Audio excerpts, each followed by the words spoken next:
Good morning, everybody. Welcome back for an installment of Scott Selections here for Wednesday, June 16th. Before we get into today's play of the day, quick recap. But so we had a pretty tough loss with the Nets team total under 108.5 at minus 125 on Fox Bet. Had 43 points at halftime. They needed less than 66 in the second half, and the Nets ended up scoring 71 after halftime. We picked up a loss as they finished with 114. Pretty brutal, especially when Harden ends up playing and does absolutely nothing. Went 1 for 10 from the floor, 0 for 8 from 3, and yet Jeff Green at 27. Durant had 49. He was unbelievable. But still, you go from giving up 43 in the first half to giving up 71 in the second half. Ouch. And that kind of explains why Milwaukee ended up blowing a 16-point lead and ended up losing the game outright in one of the most embarrassing choke jobs I've seen in the NBA for a while. But looking at the play of the day for Wednesday, we're going to be switching gears. I know we've done basketball for the last couple of days, but now we're going to be talking about playoffs in the other sport, talking about hockey. And we got one game on the card taking place at 9 p.m. between the Canadiens and the Golden Knights. And for this game, we like the Canadiens on the reverse puck line at minus 122 on FanDuel. Time recording of 2:30 a.m. Eastern Time. Now, first of all, a couple reasons why the Canadiens plus 1.5 goals in the spot. First of all, looking at the rest of the markets, it's a great price at minus 122. Most available at minus 132. You look around on BetOnline, Fox Bet, etc.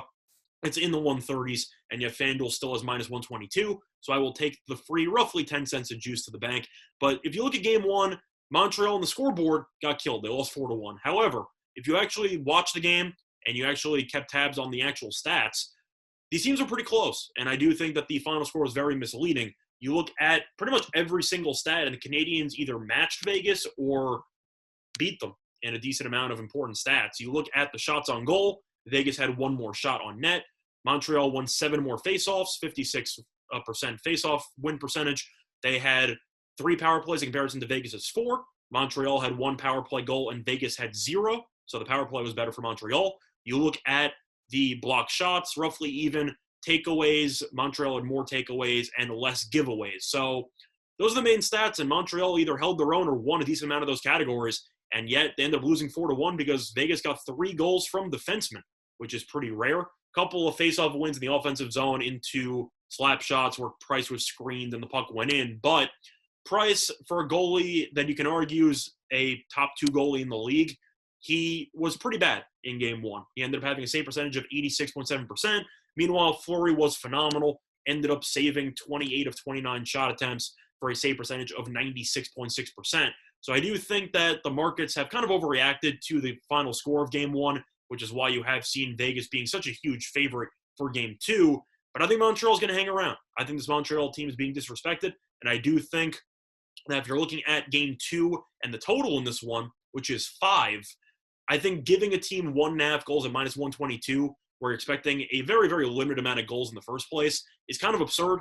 And I do think that if you're looking at a game that should finish somewhere around 3-2, 2-1, something like that, maybe even overtime in the spot, I do think that giving a team 1.5 goals with a very, very good goalie who had a bad game one, I do think is a little bit reckless by the bookmakers, and I do think there is some value on that number. Price can easily have a game that Fleury had in game one. He could end up saving 30 of 32 shots, something like that. But you look at Montreal's scoring chances in game one, they should have scored a lot more than 1. Fleury stood on his head. If Fleury has any bit of regression, which he should have, because sustaining a 96-plus save percentage is really just unheard of. So I do think Fleury will give up a couple of goals here. Montreal should probably score 2 or 3.